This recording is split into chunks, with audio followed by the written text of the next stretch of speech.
La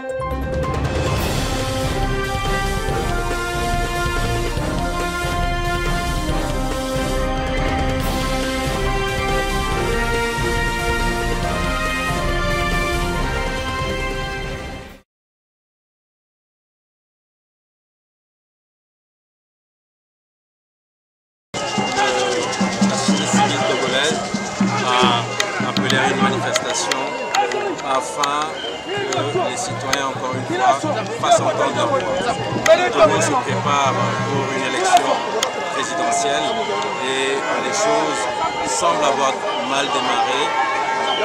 Les choses semblent rappeler les mauvaises habitudes que nous avons toujours connues dans ce pays.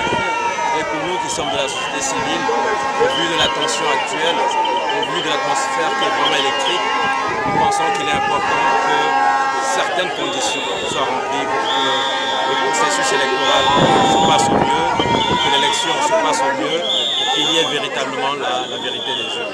C'est le seul moyen d'apaiser la tension et de faire en sorte que la paix revienne au Togo. Le tissu social se déchire et c'est pour cela que nous prenons notre responsabilité aujourd'hui. Nous voulons appeler le pouvoir togolais à répondre à 3 sollicitations qui nous paraissent vraiment nécessaires. D'abord, un bon fichier électoral. Le fichier, on ne sait pas ce qu'il contient, on ne sait pas quel est le corps électoral qui est convoqué. Les révisions sont faites de façon à ce que beaucoup d'électeurs potentiels se retrouvent en marge du fichier, beaucoup de gens sont découragés et nous voulons vraiment que cette fois-ci les choses se fassent au mieux pour que tous les électeurs potentiels se retrouvent, que le fichier soit accessible à tous, que tous ceux qui veulent aller à l'élection puissent avoir connaissance du fichier, du corps électoral et pour pouvoir donc compétir dans de saines conditions. Ensuite, la deuxième condition, c'est vraiment la CENI. Cette CENI, elle n'est pas équilibrée.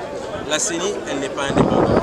La CENI exécute des ordres, des décisions prises par le gouvernement et cela n'augure rien de bon par rapport à la qualité et à la transparence du processus électoral.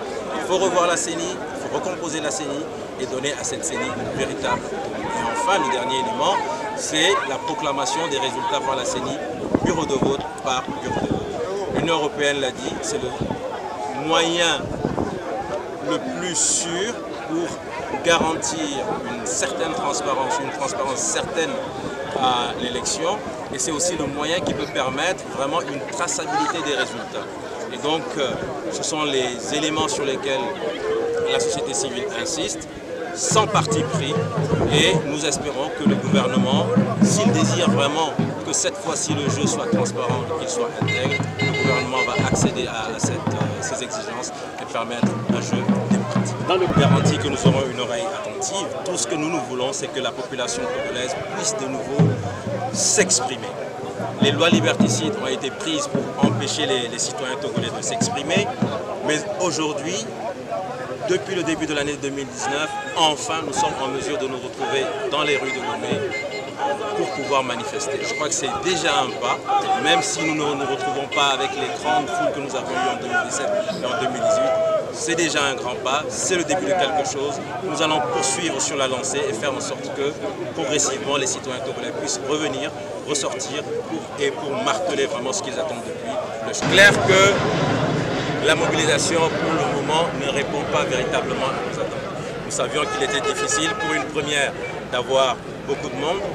Nous savions également qu'il était difficile au vu des forces qui ont été déployées sur le terrain dès le matin. Beaucoup de gens ont pris peur, certains sont venus et sont repartis. Mais nous restons convaincus que si nous poursuivons sur cette lancée, parce que nous avons démarré quelque chose aujourd'hui, nous sommes en novembre, quasiment en décembre, et pendant 11 mois, les Togolais n'ont pas eu la possibilité de marcher. Nous avions voulu le faire en juin, si vous vous souvenez, mais nous avions à chaque fois reçu une opposition ferme et farouche des forces militaro-policières de notre pays. Mais cette fois-ci, nous avons pu ouvrir une brèche. Nous allons vraiment nous engouffrer dans cette brèche, aller de l'avant. C'est la société civile qui travaille, c'est la société civile qui invite tout le monde. Et nous espérons que cette fois-ci, unis derrière la société civile, sans intérêt partisan, nous parviendrons à obtenir quelque chose.